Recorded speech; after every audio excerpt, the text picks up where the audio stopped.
અને હવે વાત કરવી છે પ્રેમની તાલિબાની સજાની। દાહોદમાં લગ્નેતર સંબંધમાં મહિલાને તાલિબાની સજા મળી છે। સંજેલી તાલુકાના એક ગામમાં પરિણીત મહિલા સાથે બર્બરતા ગુજારવામાં આવી। મહિલાને 15 જેટલા શખ્સોએ ઘરમાંથી કાઢી બહાર લાવીને અર્ધનગ્ન કરી જાહેરમાં ઢોર માર માર્યો, લાકડીઓ વડે માર માર્યો। ત્યારબાદ મહિલાને સાંકળ વડે બાંધીને બાઇકની પાછળ બાંધવામાં આવી અને બાઇકની પાછળ બાંધીને મહિલાનો વરઘોડો પણ કાઢ્યો। આ વિડિયો સામે આવ્યો છે તે 28મી જાન્યુઆરીનો છે, જ્યારે ભર બપોરે મહિલાનો વરઘોડો કાઢવામાં આવ્યો હતો। મહિલાને અર્ધનગ્ન હાલતમાં ગામમાં ફેરવવામાં આવી હતી, તેનો વિડિયો ઉતાર્યો અને તેનો વિડિયો સોશિયલ મીડિયામાં વાયરલ પણ કરવામાં આવ્યો છે।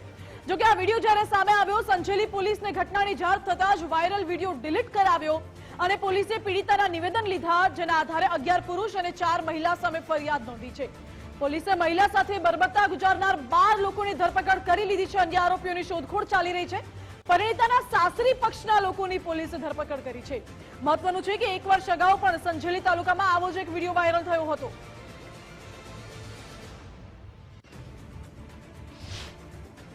દાહોદ જિલ્લાના સંજેલી વિસ્તારમાં એક મહિલા ઉપર અત્યાચાર કરતો વિડીયો વાયરલ થયા બાદ જે દાહોદ પોલીસ એક્શનમાં આવી હતી અને સમગ્ર મામલે તપાસ હાથ ધરી અત્યારે કાર્યવાહી ચાલી રહી છે। ત્યારે દાહોદના એસપી ડોક્ટર રાજદીપસિંહ ઝાલા સાથે સીધી વાત કરીશું। સાહેબ, આખો આ વિડીયો વાયરલ થયો, આખી ઘટના શું હતી?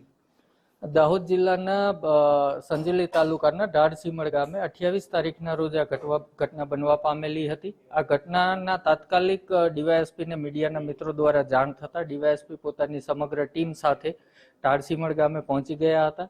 મહિલાને તેમના સસરાના ઘરેથી જે એમને ગોંધી રાખ્યા હતા ત્યાંથી રેસ્ક્યુ કરાવવામાં આવેલ તાત્કાલિક, અને કોમ્બિંગ કરી અને 12 જેટલા આરોપીઓની ત્યારે જ ધરપકડ કરી લેવામાં આવેલી હતી, જે પૈકી 4 મહિલા આરોપીઓ જે છે હાલ દાહોદ જેલ હવાલે છે।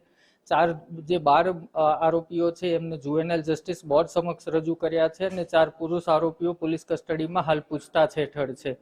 આ ગુનાની વાત કરીએ તો આ ગુનામાં મહિલાનું અપહરણ કરવું, એમને ગોંધી રાખવા, એમને માર મારવો, એમની મહિલા તરીકેની ગરિમાને નુકસાન જાય એવું કૃત્ય કરવું, તદુપરાંત આઈટી એક્ટની કલમ 66E અને 67 મુજબ આ ગુનો દાખલ કરી અને કાર્યવાહી હાથ ધરવામાં આવેલી છે।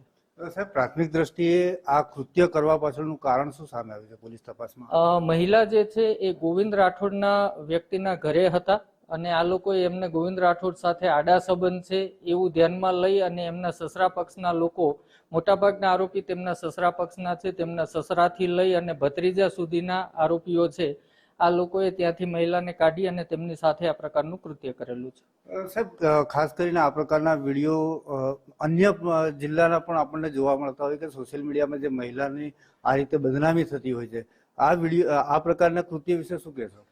આ પ્રકારના કોઈ પણ વિડીયો કે જેમાં મહિલાની ગરિમાને હાનિ પહોંચે એ પ્રકારના વિડીયો ફેલાવવા અથવા એ પ્રકારના વિડીયો પોસ્ટ કરવા એ પણ કાયદાની પરિભાષામાં ગુનો બને છે અને એ પણ 67-66E મુજબ ગુનાને પાત્ર છે।